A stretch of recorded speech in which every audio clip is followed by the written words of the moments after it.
अगर अपना कल्याण चाहते हैं, अपना उद्धार चाहते हैं, तो दो बातों को कभी नहीं भूलना चाहिए। और वो कौन सी हैं? नारायण एक मौत को और दूजे श्री भगवान। मृत्यु को क्यों नहीं भूलना चाहिए? बोले क्योंकि जब मृत्यु सामने दिखाई देती है तो आदमी जरा ज़्यादा भजन उसका बढ़ जाता है, भगवान की याद बढ़ जाती है। रोज हनुमान चालीसा बोलते हैं, लेकिन जिस दिन पता चले फ्लाइट में बैठे और पता चले इंजन फेल हो गया, तो उस समय जो हनुमान चालीसा निकलेगी वो रटी रटाई नहीं निकलेगी, फिर वो दिल से निकलेगी, दिल से पुकारेंगे। तो नारायण एक मौत को, एक मृत्यु को याद रखना चाहिए। मृत्यु को याद रखने का मतलब है कि सावधानी, सावधानी होनी चाहिए। हमारे समाज में मृत्यु को एक बहुत ही अपशब्द के रूप में माना जाता है। मृत्यु शब्द नाम आते ही आदमी थोड़ा घबरा जाता है, लेकिन श्री नारायण स्वामी कहते हैं कल्याण चाहते हो तो मृत्यु को याद रखो, क्योंकि मृत्यु याद रहेगी तो व्यक्ति अपना कल्याण करने की कोशिश करेगा, वो काम करेगा जिससे उसको पता हो कि इससे मेरा कल्याण होगा। और दूजे श्री भगवान, अगर कल्याण चाहते हो तो क्या नहीं भूलना? बोले भगवान को कभी नहीं भूलना। जो भगवान को भूला समझो पटरी से गया, उतर गई गाड़ी ट्रैक से।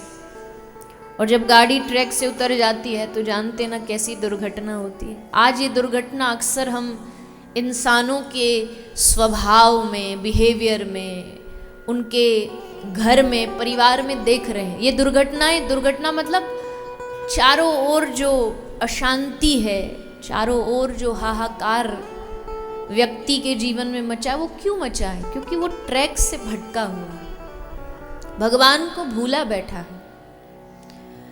और जो भगवान को भूला नहीं कि जीवन उसका नरक बना नहीं।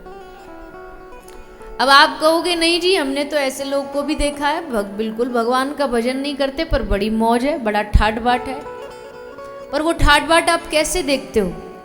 बाहर से, कि बाहर से ठाट बाट है, पैसा बहुत है, नौकर चाकर बहुत है, गाड़ियां बहुत है। लेकिन जब उनसे जाकर के पूछोगे कि रात को चैन की नींद आती है, तो रोता हुआ सारा दुखड़ा सुना देगा। सब कुछ है, भगवान ने सब कुछ दिया है, पर और ऐसी समस्याएं हम जैसे प्रवक्ता तो हर रोज सुनते हैं, क्योंकि ये कोई व्यक्ति विशेष का महत्व नहीं है।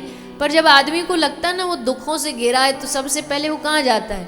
या तो भगवान, और भगवान नहीं दिख रहे तो भगवान से जुड़े जो लोग हैं उनसे जाके दुखड़ा रोता है, ये हाय जी ऐसा हो गया, हाय जी वैसा हो गया।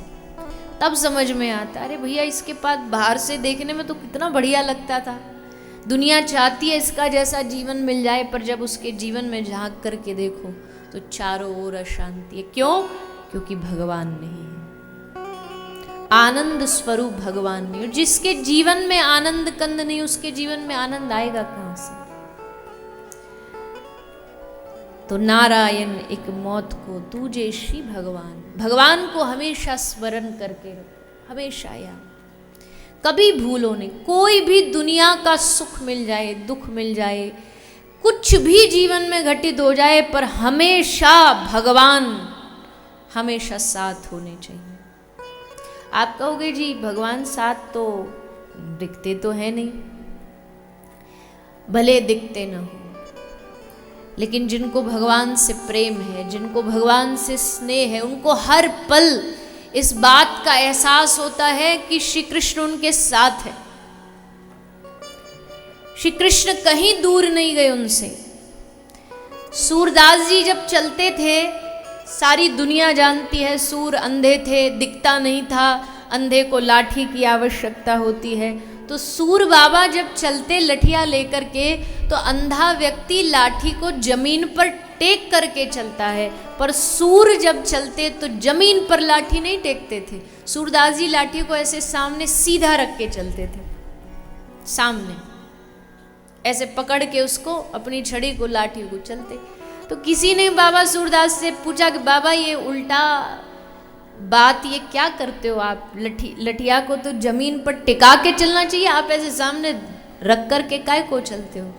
तो सुन के बाबा सूर की आंख में आंसू आ गए। सूरदास ने कहा मैं तो लठिया जमीन पर ही टेक करके चलता हूं, पर क्या करूं, ये टेढ़ी टांग वाला आता और आकर के लठिया पकड़ के मुझसे कहता बाबा मैं आगे आगे चल रहा हूं, तू आप पीछे पीछे, टेकने ही नहीं देता।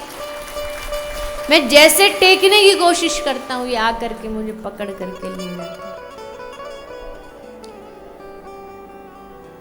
अक्सर महसूस करके देखना, जब भी लग रहा हो ना कि लाठी डगमगा रही है, उस समय लगेगा कि कोई आया आपकी लाठी को पकड़ करके आपको खींच करके लेके जा रहा है, और वो कोई और नहीं, वो परमात्मा है, वो ईश्वर है, वो कृष्ण है, वो भगवान है। मैं हमेशा एक बात कहती हूँ, चाहे कोई कितना ढिढोरा पीट ले, हम नहीं मानते भगवान को। हम तो कोई भगवान भगवान नहीं होता, पर उसके भीतर जो आत्मा है ना, वो तड़पती है। वो सोच रहा है ये तड़प शायद पैसे की है, वो सोचता है ये तड़प शायद संसार की कोई गाड़ी, वस्तु, कोई चाह है उसको पाने के, पर असल में वो ये नहीं जानता कि ये आत्मा संसार की चीज़ नहीं मांग रही। ये आत्मा कह रही है कि जिस परमात्मा का तू है उसका ध्यान कर, उसको भज, इसीलिए तेरी ये आत्मा तड़प रही है, पर वो समझ नहीं पाता। लेकिन सत्संग इस बात को समझाता है। जो सत्संग से जुड़ जाता है, सत्संग समझाता है कि नहीं, तुम्हारी आत्मा संसार की चीज नहीं मांग रही। अगर मांग रही होती तो सब कुछ मिलने के बाद भी खाली क्यों हो? सब कुछ मिल गया, कुछ भी बचा नहीं संसार का, रोटी है, खाने को कपड़ा है। पहले के जमाने में कहते थे ना, 3 चीज चाहिए। क्या क्या चाहिए? रोटी, कपड़ा, मकान। ये 3, ये तो पुराने जमाने की थी। आजकल तो कुछ भी मत दो, एक फोन दे दो तो वो भी है, सबके पास ही है।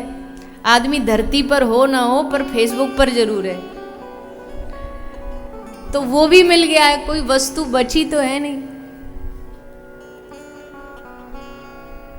लेकिन फिर भी अगर जीवन में सब कुछ पाने के बाद भी अगर कहीं व्यक्ति को लगता है कि नहीं, वो थोड़ा सा खालीपन है, निराशा है, तो समझ जाना ये निराशा कुछ और नहीं है। ये भगवान चाहते हैं, प्रभु चाहते हैं आपको कि आप उनसे प्रेम करो, आप उनसे प्रेम करो, ये चाहते हैं भगवान। कल आपने सुना, विदुर जी की कथा सुनी, और जितने भी भगवान के भक्त हैं सबकी सुन लो, किसी की भी सुन लो। कोई ऐसा भक्त नहीं भगवान ने जिससे कोई वस्तु का, किसी आडंबर की मांग की हो। राम ही केवल, बाबा तुलसी क्या कहते रामचरितमानस में, राम ही केवल प्रेम प्यारा, जान लेहु सो जान निहारा। अरे दुनिया का साधारण आदमी भी हमसे प्रेम मांगता है। एक भिखारी जो भीख मांग रहा है ना, सड़क पे खड़ा हुआ, वो भी ये चाहता कि आप उससे प्यार से बात करो।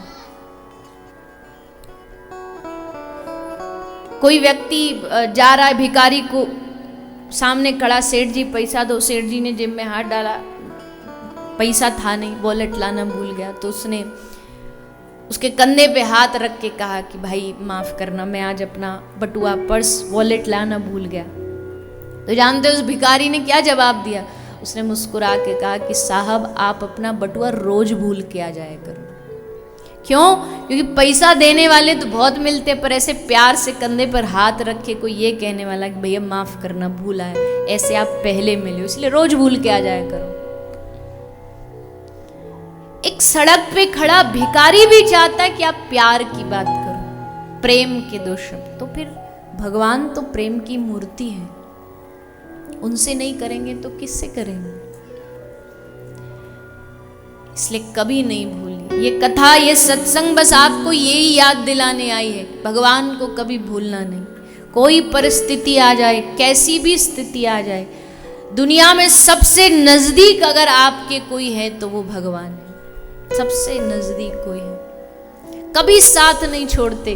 दुनियादारी 2 मिनट में संग छोड़ करके चली जाएगी। स्वार्थ के वश में आके जब दिखेगा कि तुम्हारी नैया डगमगा रही है, सब छोड़ करके चले जाएंगे।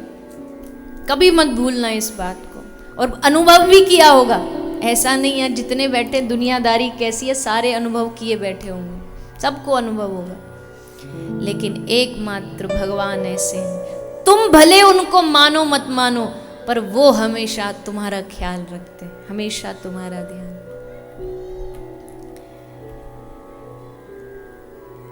आंख को, कान को, हमें लगता जरूर है कि हमें संसार को देखने की चाह है, पर असल में ये आंख मांगती है कि मुझे प्रभु का दर्शन हो।